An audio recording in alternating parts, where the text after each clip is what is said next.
ஓகேப்பா, நம்ம இப்போ பார்க்க போகிறது வந்து சிந்து சமவெளி. எல்லாத்துக்கும் கிளியராக தெரியும்னு நினைக்கிறேன். சிந்து சமவெளி நாகரிகம் பார்த்துட்டு வரோம். ஆக்சுவலாக வந்து இன்றைக்கி வந்து என்ன மாதிரியான கேள்விகள் கேட்கலாம் அப்படிங்கிற கேள்வியோட சேர்த்து நாம் பார்ப்போம். I'm right? சரி, 6ஆம் வகுப்பு என்னென்ன புக்ஸு வேணும் அப்படிங்கிறத நான் முன்னாடியே சொல்லிட்டேன். ஸோ நம்ம இப்போ அதை வச்சு நம்ம என்ன செஞ்சுக்கலாம், இப்போ காலக்கோடு ஃபஸ்ட்டு வந்து நம்ம காலக்கோடில் ஸ்டார்ட் பண்ணுவோம். இந்த காலக்கோடு என்றால் என்ன, ஃபஸ்ட்டு நம்ம காலக்கோடு அப்படிங்கிற விஷயத்தில் என்னங்கிறத நம்ம பார்க்கணும். ஸோ இப்போ வந்து இதில் என்ன பார்க்கலாம், ஃபஸ்ட்டு வந்து காலக்கோடு உலகின் தொன்மையான நாகரிகம். அவ்வளோதான். என்னது, உலகின் தொன்மையான நாகரிகம் எது அப்படின்ற முதல் கேள்வி கேட்பாங்க. உலகின் தொன்மையான நாகரிகம் எது அப்படின்னு முதல் கேள்வி கேட்கும் பொழுது என்ன பதில் சொல்லுவீங்க? இப்போ உலகின் தொன்மையான நாகரிகம் எது, பதில் சொல்லுங்கள். இப்போ உலகின் தொன்மையான நாகரிகம் எது அப்படின்னு கேள்வி கேட்கும் பொழுது ஃபஸ்ட்டு நம்ம நேற்று பேசுனதை பற்றி பேசிகிட்டே தான் நம்ம வரப்போகிறோம். முதல் தொன்மையான நாகரிகம் ப்ளூ கலரில் எது கொடுத்துருக்காங்க, மெசபடோமியா நாகரிகம். I'm right? என்னது, மெசபடோமியா நாகரிகம். இந்த மெசபடோமியா நாகரிகம் அப்படின்னா என்ன அர்த்தம் அப்படின்னா, இருக்கையிலே பழமையான நாகரிகம், அதோட ஏஜ் வந்து 3500லேருந்து 2000. கேள்வி எப்படி கேட்பாங்கன்னா, அரேஞ்ச் த, அதாவது given below the arrange the which one is oldest civilization அப்படின்னு ஆங்கிலத்தில் கேட்கலாம். தமிழில் உலகின் தொன்மையான நாகரிகங்களே என்ன பண்ணுறீங்க, பட்டியலிடுக. ஆக்சுவலாக வந்து ஃபஸ்ட்டு மெசபடோமியா, அடுத்தது பார்த்தீங்கன்னா ஃபஸ்ட்டு வந்து ப்ளூ கலர், இது ஃபஸ்ட்டு, ரெண்டாவது க்ரீன் கலர், அப்போ இது 2, அடுத்தது பார்த்தீங்கன்னா எல்லோ கலர் 3, அடுத்தது சீன நாகரிகம் 4. அண்டர்ஸ்டாண்ட் ஆகுதா? மிக பழமையான நாகரிகம் எதுப்பா, மெசபடோமியா நாகரிகம். அடுத்தது வந்து எஜிப்து அடுத்தது வந்து சிந்து சமவெளி நாகரிகம். அடுத்தது வந்து கொஷின் இப்படி தான் கேட்பாங்க, மெசபடோமியாவுக்கு அடுத்தது சிந்துக்கு அடுத்தது எஜிப்துக்கு அடுத்தது சீனா. முதல் கேள்வி சரியா, கிளியராப்பா? முதல் கேள்வி இதுதான். நம்ம முதல் கேள்வியே பார்த்தீங்கன்னா இந்த மாதிரி கேள்வி கேட்பாங்க. இன்னொரு மாதிரி கேட்கலாம், கீழ்கண்டவற்றில் எந்த நாகரிகம் 3500லிருந்து 2000 வரை பொது ஆண்டு வரை உள்ள நாகரிகங்கள்? சரிங்களா? இல்ல அடுத்த கேள்வி பார்த்தீங்கன்னா, மெசபடோமியா இருக்கலே பழமையான நாகரிகத்தோட வயது என்ன? இல்லை நோட் பண்ணிக்கிட்டீங்களா? எப்போ நான் முன்னாடியே சொல்லிட்டேன், கையில் எல்லாரும் ஒரு நோட்டு ஒரு பேனாவோட உட்கார சொல்லியிருக்கேன். முனியாசோக் தப்பு. சரி, முதல் கேள்வி கிளியருங்களா? அடுத்த கேள்வி, இந்த ஒவ்வொரு நாகரிகமும் எந்தெந்த நதிக்கரையில் ஏற்படுத்தப்பட்டது? எந்த நதிக்கரைனா விச் ஒன், அதாவது ரிவர் பேங்க். மெசபடோமியா எந்த நாடு சார்? மெசபடோமியா வந்து துருக்கி. ஓகே, ஆக்சுவலாக வந்து Mesopotamia is western Asia historical region. இப்போத்தி ஏரியா பார்த்தீங்கன்னா Iraq and Kuwait, the part of Iran and Syria and Turkey. ஓகேங்களா? இந்த 3 ஏரியாவும் சேர்ந்தது தான் சொல்லியிருக்காங்க. இடத்துல தான் என்ன சொல்லியிருக்காங்க, மெசபடோமியா இருந்திருக்கு. அடுத்த பேஜ் போயிடலாங்களா? எல்லாம் நோட் பண்ணிக்கிட்டீங்களா? கேள்விகள் நோட் பண்ணிக்கிட்டீங்களா? சொல்ல சீன நாகரிகம் 1700லேருந்து 1122, எஜிப்து 3100லேருந்து 1100, சிந்து சமவெளி. Okay, clear. மெசபடோமியா நாகரிகம், இப்போ சிந்து சமவெளி நாகரிகங்கள் 2. சிந்து நம்ம இதை பற்றி தான் படிப்போம், அதனால இதை பற்றி தான் கேட்பான். ராவி 2 நதிக்கரைகளில் தான் இந்த விஷயமெல்லாம் நடந்திருக்கு. எது, இந்த நாகரிகம் தோன்றி வளர்ந்தது. அடுத்தது இயர் வந்து நீட்டா கொடுத்துருக்காங்க. First Mesopotamia 3500 to 2000. இந்த விஷயத்த நீங்க தெளிவா தெரிஞ்சுக்கணும். ஃபர்ஸ்ட் ஹரப்பா பற்றிய செய்தி. ஏன்னா நம்ம இப்போ எக்ஸாம் பாயிண்ட் ஆஃப் வியூல தானே பார்த்துட்டு வரோம். ஹரப்பா புதையுண்ட நகரம். ஹரப்பாவோட இன்னொரு பேர், அதாவது அதனுடைய உள்ள அர்த்தம் என்ன, புதையுண்ட நகரம் என்று அழைக்கப்படும். இப்போ இந்த ஹரப்பா நாகரிகத்தின் யார் முத கண்டுபிடிச்சார்னா, சார்லஸ் மேசன் அப்படிங்கிறவர் கண்டுபிடிச்சாரு. Charles Mason. யார் கண்டுபிடிச்சா? சார்லஸ் மேசன் அப்படிங்கிறவர் கண்டுபிடிச்சாரு. அந்த இயர் என்ன இயர்? 1900.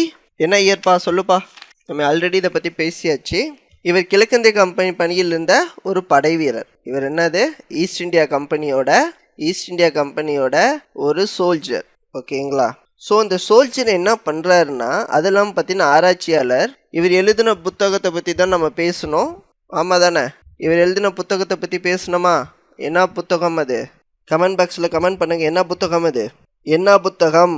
கமெண்ட் பாக்ஸில் கமெண்ட் பண்ணுங்கள். அவரோட நூலில் என்ன நெரேஷன் ஆஃப் த பலுச்சிஸ்தான் போன வீடியோவில் நம்ம சொல்லி கொடுத்தேன்.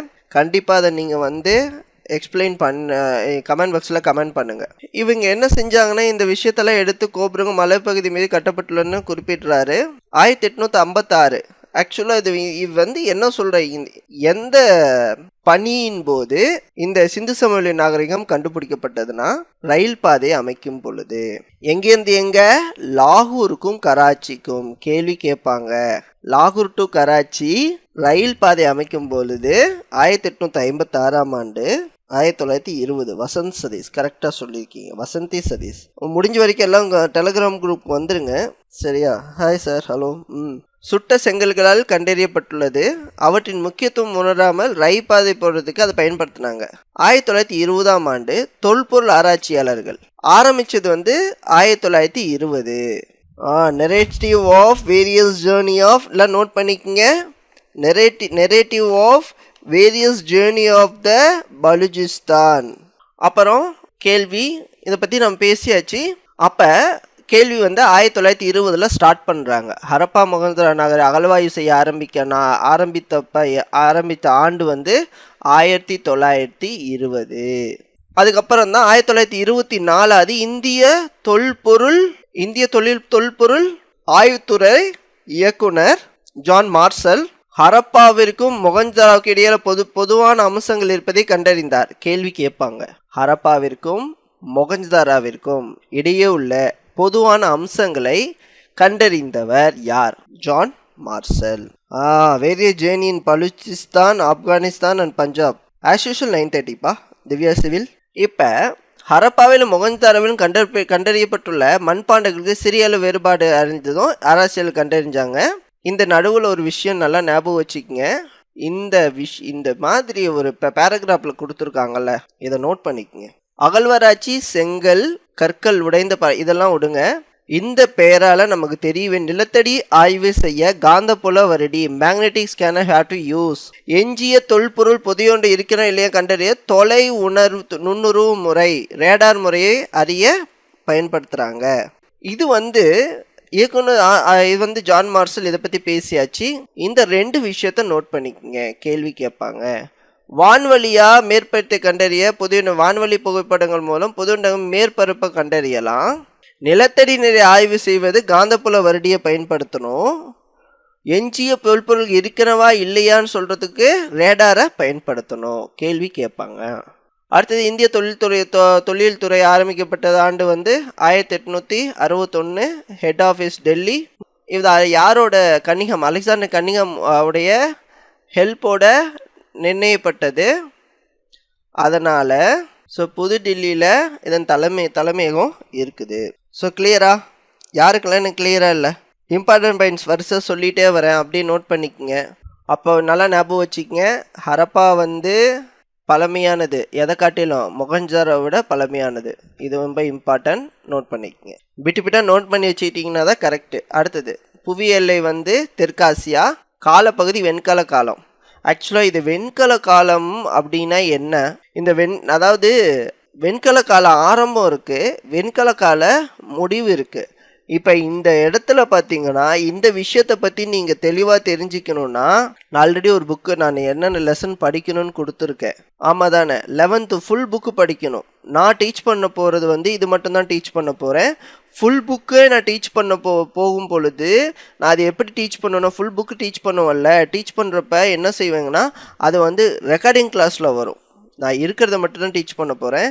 ஏன்னா அந்த வெண்கல காலம் பற்றி செய்திகள் படிக்கும் பொழுது அது வந்து இடை வெண்கல காலமாக, வெண்கல காலம்னா என்னது? காப்பரேஜ். ஆங்கிலத்தில் என்ன சொல்லுவோம்? நம்ம காப்பரேஜ்னு சொல்லுவோம். அந்த காப்பரேஜ் இனிஷியலாக, மிடிலாக, ஃபைனலாங்கிற விஷயத்த நீங்கள் தெரிஞ்சுக்கணும். யாருக்காவது தெரியுமா? இந்த ஹரப்பா மொகஞ்சதாரோ நாகரிகம் காப்பரேஜ், அதாவது வெண்கல காலத்தில் மிடிலா, எண்டா இல்லை கேள்வி கொஞ்சம் டஃப்பாக கேட்கணுன்னா அந்த மாதிரி கேட்கலாம். ஸோ நீங்கள் வெண்கல காலத்தோட முழு எந்த இதுன்னு நமக்கு ஃபஸ்ட்டு தெரிஞ்சுக்கணும். அதுக்கு நீங்கள் 11th ஸ்டாண்டர்ட் புக்கு என்ன லெசன்? ஃபுல் லெசன் படிக்கணும். அந்த லெசன் பேர் என்ன? மனித பரிமாண வளர்ச்சியும் சமூக வரலாற்று முந்தைய காலம், அதையும் படிக்கணும். இது அந்த லெசன் கண்டிப்பாக படிக்கணும். அந்த லெசன் படிக்கும் பொழுது நாம் என்ன செய்யலாம்னா ஈஸியாக அந்த விஷயத்தை நாம் கெஸ் பண்ணிக்கலாம். அதுக்கு நீங்கள் பண்டைய இந்தியா தொடக்கம் முதல் சிந்து சமவெளி நாகரீகம் வரைன்னு ஒரு லெசன் இருக்கும் 11th ஸ்டாண்டர்ட். ஸோ அதை கண்டிப்பாக நீங்கள் படிக்கணும். என்னென்ன புக்கு என்னென்ன லெசன் படிக்கணும்னு ஆல்ரெடி நான் டெலகிராம் சேனலில் கொடுத்துட்டேன். ஸோ கண்டிப்பாக நீங்கள் படிச்சிருப்பீங்கன்னு நான் நம்புகிறேன். இல்லை அப்படிங்கிறவங்க அந்த லெசனை டவுன்லோட் பண்ணி படிக்க ஆரம்பிச்சிருங்க. பிரான்ஸ் ஏஜ்னு சொல்லலாம் கண்ணு. வெண்கல காலம்னா காப்பரேஜ். பிரான்ஸ் ஏஜ்னா என்ன, காப்பரேஜ்னா என்ன? பிரான்ஸ்னானே சார் ஆக்சுவலாக என்ன எனக்கு வெண்கலம்னா பிரான்ஸா? வெண்கல காலம் காப்பரேஜுங்கிறது என்ன? ஆங்கிலத்தில் வெண்கலத்துக்கு என்னப்பா? பிரான்ஸ் ஏஜா? இப்போ யாருமே சொல்ல மாட்டேங்கிறீங்க. இப்படியே உட்காந்து இப்படியே வரைக்கும் பார்த்துட்டு இருந்தீங்கன்னா ஏதாவது சொன்னீங்க. ஆங்கிலத்தில் வேணும்னு கேட்டீங்க, நிறைய பேர் ஆங்கிலத்தில் கேட்டீங்க. ஸோ ஆங்கிலத்தில் நீங்கள் சொன்னால் தானே எனக்கு தெரியும். இரும்பு காலம், செம்பு காலம்னு சொல்லலாம்ப்பா, வெண்கல காலம்னு சொல்கிறாங்கப்பா. அது பார்த்துக்குங்க, இந்த கன்ஃபியூஸ் இருக்குது. ஸோ ஃபஸ்ட்டு கன்ஃபியூசன் நல்லா நோட் பண்ணிக்கங்க. நம்மளுடைய ஹிஸ்ட்ரி படி 3ஆக பிரிக்கிறோம். என்னென்னா செம்பு காலம், பெருங்கற்காலம், இரும்பு காலம், வேத காலம்னு சொல்லிட்டு 4ஆக பிரிக்கிறோம். இது எண்டு கரெக்டு, 4ஆக பிரிக்கிறோம். பட் வெண்கல காலம் அப்படின்னு கொடுத்துருக்காங்க. வெண்கலம் அப்படிங்கிறது என்ன, செம்புங்கிறது என்ன? ஸோ இங்கே ஃபஸ்ட்டு கன்ஃபியூசன் இங்கே ஸ்டார்ட் ஆகுது. ஸோ இதை நோட் பண்ணி வச்சுக்கிட்டு நம்ம என்ன செய்யலாம்னா 11th ஸ்டாண்டர்டையும் செக் பண்ணிக்கலாம்.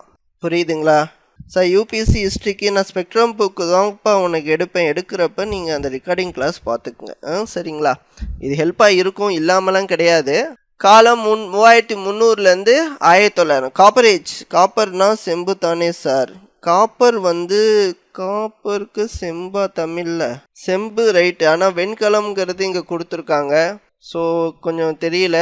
மக்கள் வெண்கலத்தாலான பொருள்களை பயன்படுத்திய காலம் சொல்கிறாங்க.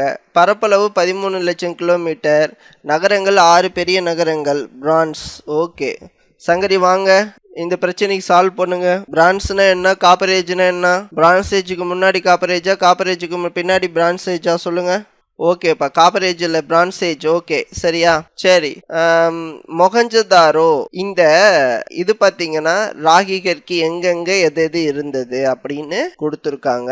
குஜராத் பார்த்தீங்கன்னா லோத்தல். இப்படியே மேலே மொஹஞ்சதாரோல பாகிஸ்தானுடைய பகுதியில் நிறைய கிடைச்சிருக்கு. சரிங்களா? காலிபங்கன், ராஜஸ்தான். ஸோ இதை நோட் பண்ணிக்கலாம். இப்போ ஃபர்ஸ்ட் ஹரப்பா நாகரிகத்தை பற்றி பேசிட்டு இருக்கிறோம். ஓகேப்பா, தேங்க்யூ. ஸோ வெண்கல காலம். சரி, நான் என்ன கேட்குறேன்னா காப்பர் இருக்கு, வெண்கலம் இருக்கு, இரும்பு இருக்கு. அந்த கேள்வி கேட்கறதுக்கு வாய்ப்பு இருக்கு. ஸோ காப்பர் ஏஜ் எப்போ நடந்தது, வெண்கல ஏஜ் எப்போ நடந்தது, அதை பற்றி டீட்டெயில்ஸ் யாராவது கொடுக்க முடியுமா கமெண்ட் பாக்ஸில்? தாமிரம். கரெக்ட், தாமிரம் என்றால் காப்பர் என்ற அர்த்தம். சரி, இப்போ நான் என்ன கேட்குறேன்னா இந்த ஏஜஸ் இருக்குல்ல, இப்போ எக்ஸாம்பிள் பார்த்தீங்கன்னா வேத காலம், அதுக்கு முன்னாடி தான் கற்காலம், பண்டைய கற்காலம் எல்லாம் வருது. ஸோ எனக்கு என்ன கேள்வி அப்படின்னா எது முன்னாடி, வெண்கல காலம் முன்னாடியா காப்பர் ஏஜ் முன்னாடியா? ஓ, காப்பர்னா இரும்பா, காப்பர்னா தாமிரம்னு சொல்லியிருக்காங்கப்பா. நீ வேற ஏன்பா, நல்லா வருவேன். ஸோ நாம அந்த டாபிக் கிட்ட வெளியே வந்துருங்க. அந்த டாபிக் நம்ம டெலகிராம் டிஸ்கஸ் பண்ணிக்கலாம். ஆமாப்பா, நான் என்ன கேட்குறேன்னா சங்கரி, நீங்க சொல்றது கரெக்ட் தான். செம்பு வெண்கலம் ரெண்டுமே யூஸ் பண்ணுவாங்க. ஸோ கேள்வி இந்த இடத்துல நம்மளை டுஸ் பண்றதுக்கு வாய்ப்பு இருக்கு டிஎன்பிஎஸ்சியில். அதுக்கு என்ன செய்யணும்னா செம்பு காலமோட இயரு, வெண்கலம் காலத்தோட இயரு, இரும்பு காலத்தோட இயரு, வேத காலத்தோட இயரு, பெருங்கற்காலத்தோட இயரு, என்ன சொல்லுவாங்க மைக்ரோலித்திக்ஸ்ன்னு சொல்லுவாங்க, மைக்ரோலித்திக்ஸோட இயரு, இதெல்லாமே என்ன பண்ணணும், நோட் பண்ணி நம்ம டெலகிராமில் டிஸ்கஸ் பண்ணுவோம். சரியா? சரியாப்பா. இப்போ ஃபர்ஸ்ட் ஹரப்பா நாகரிகத்தை பற்றிய செய்திகளை நம்ம பார்ப்போம். ஹரப்பா நாகரிகத்தின் தனித்தன்மை என்ன? மொத்தம் 2 பகுதிகள் இருக்கு. மேல் பகுதி ஒன்று, கீழ் நகர பகுதி ஒன்று. சரியா? ஸோ இந்த மாதிரி படிக்கும் பொழுது நகரத்தின் சற்று உயரமான இடத்துல கோட்டை இருந்தது. நகர நிர்வாகிகள் இதை பயன்படுத்தியிருக்காங்க. பெருங்குளமும் தானிய களஞ்சியமும் எங்க இருந்து இருக்கு? மேல் நகர அமைப்புல இருக்கு. கீழ் நகர அமைப்புல பாத்தீங்கன்னா பொதுமக்கள் வசிக்கும் இடமா இருந்தது. சற்று தாழ்ந்த உயரமுடையது, அதிக பரப்பா இருந்தது. ஏன்னா மக்கள் நிறைய பேர் வசிப்பாங்க. ஸோ அங்கேயும் கோட்டை பகுதி மாதிரி இடத்துல நகர நிர்வாகிகள் வசிக்கிறதுக்கும் கொடுத்துருக்காங்க. ஸோ நோட் பண்ணிக்கலாம். எதுக்காக இந்த மாதிரி விஷயம்லாம் டிஸ்கஸ் பண்ணுறோம் அப்படின்னா, நிறைய டிஸ்கஸ் பண்ண நிறைய விடயங்கள் நம்ம தெரிஞ்சுக்கலாம். இந்த இடத்துல எப்படி கேள்வி கேட்பாங்க? இந்த ஹரப்பா திட்டமிட்ட 2 பகுதிகள்ல இருந்து கேள்வி எது கீழ்கண்டவற்றில் தவறானது? என்னது? எது கீழ்கண்டவற்றில் தவறானதுன்னு கேள்வி கேட்பாங்க. இந்த மாதிரி ரொம்ப பெருசா கொடுத்துருக்காங்கன்னா, எப்படி இந்த மாதிரி பெருசா கொடுத்துருக்காங்கன்னா இது நீங்க தெளிவா தெரிஞ்சுக்கணும். அடுத்தது மெஹர்கர். சிந்து சமவெளிக்கும் முன்னாடி மெசமடோமியா, அதாவது மெசமடோமியா பத்தி பேசுறோம். நம்ம இந்தியா பத்தி பேசும்போது மெஹர்கர் ஃபர்ஸ்ட். சிந்து சமவெளிக்கும் முன்னாடி ஹரப்பா மற்றும் மொகந்தாரா ரெண்டையும் சேர்ந்தது தான் என்ன சொல்லுவோம்? சிந்து சமவெளி நாகரிகம் அப்படின்னு சொல்லுவோம்.